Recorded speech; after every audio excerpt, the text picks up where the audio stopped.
He walked into the bank to withdraw 6 figures. But when he saw her switch between languages like a machine wrapped in grace, he forgot the money.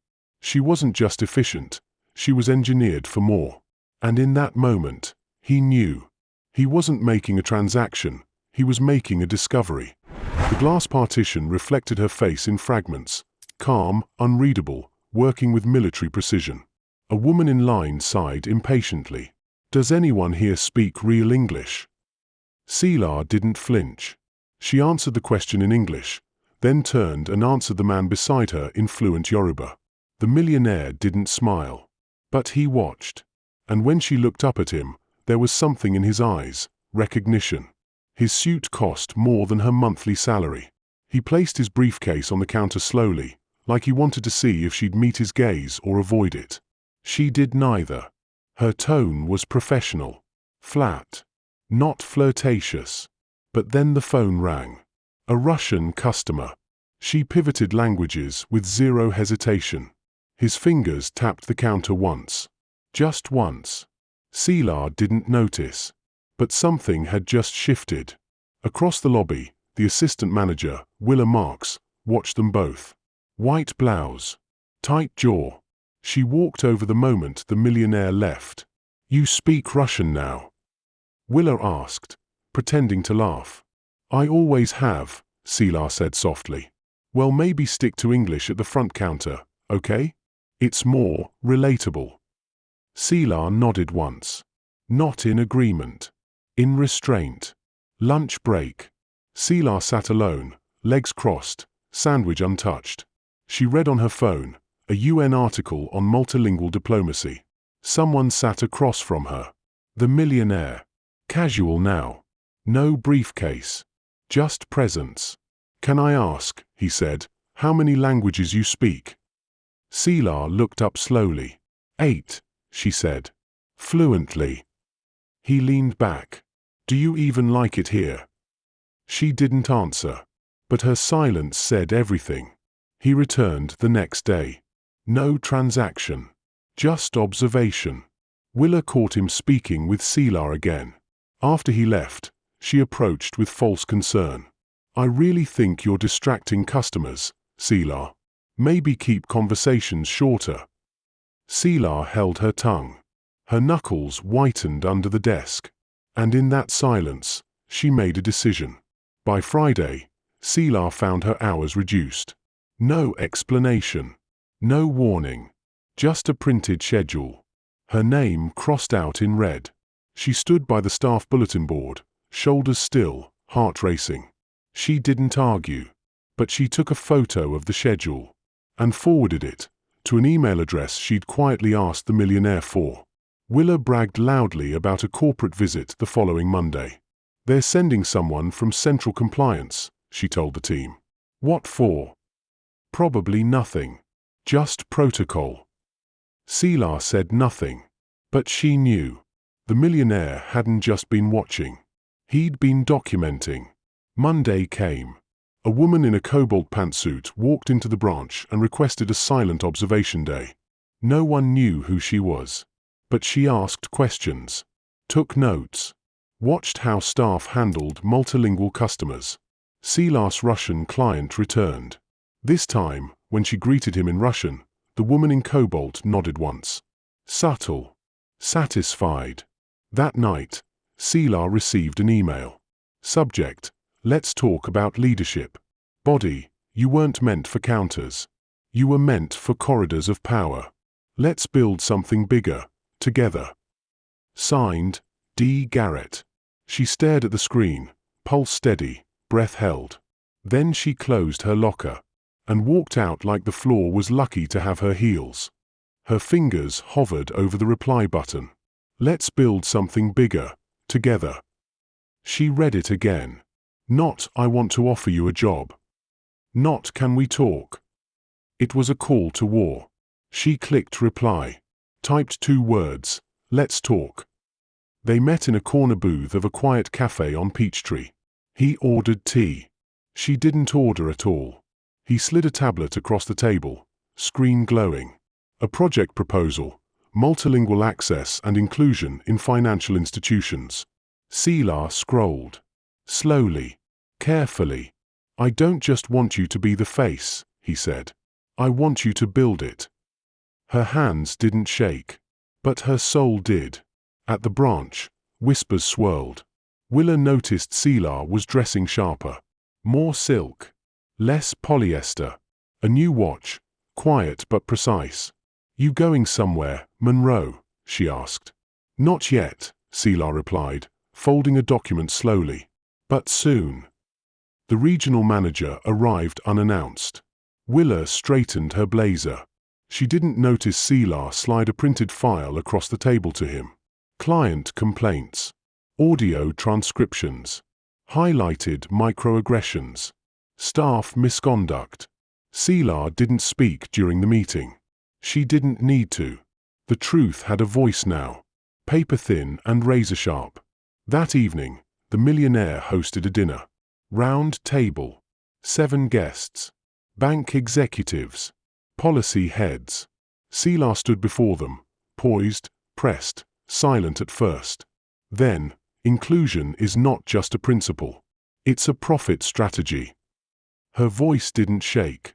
Because this time, she wasn't reciting. She was leading. Willa was called into HR that Friday. A performance review with phrases like team morale and staff complaints. She left the office pale. Sila didn't look at her.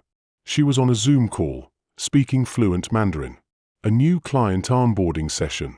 From a glass conference room the team had never seen her enter before. The final straw came Tuesday. Sila's desk was empty. Nameplate gone. Drawer cleared. Willa asked around.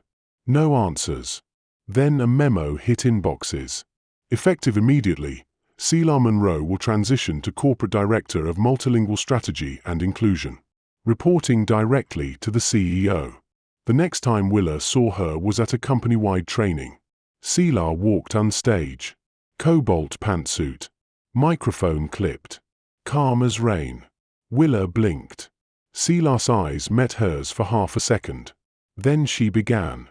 "I want to talk about the danger of dismissing potential, especially when it speaks with a different accent."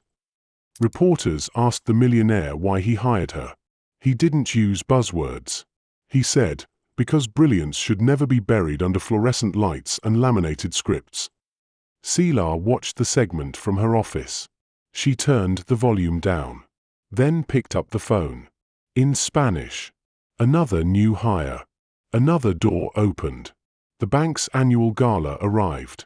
Red carpet. Spotlights. Board members. Sila stepped out of a black car, alone. Flashbulbs hit her cheekbones like applause. She smiled, small, deliberate. And somewhere in the crowd, Willa watched with a glass of champagne trembling in her hand. The banker from corporate tried to corner her. "Let's be honest," he said, swirling a drink. "You're a diversity move, right?" Sila didn't flinch. She tilted her head and said, calmly, "Only if excellence now counts as diversity." He didn't speak again that night. Willa asked to be transferred. Not demoted. Not fired. But no one would make eye contact when she entered the manager's wing. The rumor was, someone had recorded her comments. Several someones, actually. Sila never confirmed it. She never had to. 1 month into her new role, Sila launched her first pilot branch. 12 languages spoken fluently on staff. Client satisfaction scores tripled. When a news anchor asked how she did it, she simply said, "People listen better when they hear their own voice echo back." The Millionaire never took credit. He was in the background now, quiet, strategic, watchful. "I didn't discover her," he told his board. "I just stopped the world from wasting her." At the ribbon-cutting ceremony for the bank's new multilingual flagship branch, Sila cut the ribbon in silence, then turned to greet each guest, in their own language. Mandarin, Amharic, Portuguese, Arabic. By the end, no one asked who she was. They asked how they could work for her. One email changed everything. From a bank in South Africa. They wanted to license her training program. Sila stared at the signature line. Director of Global Outreach, Barclays. She smiled. Not because they needed her, but because she didn't need them. She returned to the branch one last time. No media. No cameras. Just to close an old account. Willa saw her and froze mid-step. Selah gave a single nod. Not out of pettiness. Out of mercy. A small plaque was installed near the teller windows. It read, "This branch is proudly multilingual, inclusive, and inspired by the work of Selah Monroe." Most customers didn't notice it. But one little girl read it twice. Then turned to her mother and whispered, "She looks like me." Selah kept the first nameplate from her cashier days. Faded. Bent at the corners. It sat on her home desk, right beside her award for innovation in financial equity. A reminder. Where they thought she belonged, and where she actually did. The Millionaire watched her on stage at the Women in Finance Summit. The lights caught her earrings. Not loud. Not flashy. Just enough. She ended her speech with a single line. Sometimes, you don't need to raise your voice to change the room. You just need to speak in a language they've never heard, but will never forget. The little girl couldn't have been more than 10. Wide eyes. Hair in tight coils. Pressed dress and fraying backpack. She stood at the corner of the newly renovated Bank One Welcome Center, staring at the woman on the stage. Selah Monroe adjusted the microphone. Her scarf was crimson, knotted with elegance. Her posture, still, poised, unmoved by the 100 camera flashes. But her eyes searched the crowd and landed gently on the girl. She remembered standing just like that once. Small. Quiet. Unseen. Now, every eye was on her. The applause hadn't stopped since she took the stage. Selah didn't need to say much. The new program, VoiceBridge, would train and place multilingual cashiers across 10 states, connecting immigrant families to banking services in their native languages. A small start, but meaningful. Transformational. Language, Selah said into the mic, is more than words. It's dignity. She didn't look at Willa, now seated near the back, chin dipped, clapping politely. She didn't have to. Justice had already spoken. Mr. Langston watched from the side of the stage. He didn't interfere, didn't announce his role. He just stood with his arms crossed, watching his quiet investment bloom. "She didn't just earn this," he whispered to his assistant. "She is this." After the ribbon was cut, reporters swarmed. "Ms. Monroe, did you ever expect this?" Selah gave a soft laugh. "I expected to work. To serve. To show up." "And what about the people who overlooked you?" She looked at the cameras. Her silence stretched, calm, vast, unshaken. "I thank them. They taught me what I never want to become." Later, back inside the building, she found the little girl still watching her from the hallway. Selah crouched to her level. "Do you speak more than one language?" The girl nodded shyly. 3. "My mom says it's too much." Selah smiled, pulling a small pin from her lapel. "A golden key. She's wrong. That's your power. Use it well." She pinned it to the girl's dress, right over her heart. Outside, the sun warmed the polished glass facade of the bank. People passed. Some paused. Others pointed. Inside, Selah walked the lobby, not with pride, but with peace. Not with vengeance, but with vision. Every corner of that space bore her influence. Subtle design choices. Flag emblems. Language welcome boards. She hadn't broken the system. She'd rewritten it. In her office, she didn't frame awards. She framed letters. One was from an elderly Haitian man who'd finally opened his first savings account after 30 years of being ignored. Another was from a cashier in Texas who'd gotten promoted through the program because she knew sign language. Selah read them slowly, folded them with care. This was the legacy she wanted. Quiet. Strong. Unmistakable. Langston entered without knocking. "You did it," he said simply. Selah looked up, then back to her papers. "We did it." He studied her, The calm authority, the unwavering stillness. "I saw it that first day," he said. "You switched languages like it was nothing. But what I really saw," he paused, "was someone who could translate the world into something better." Outside the bank, that little girl walked away with her mother, clutching the gold key.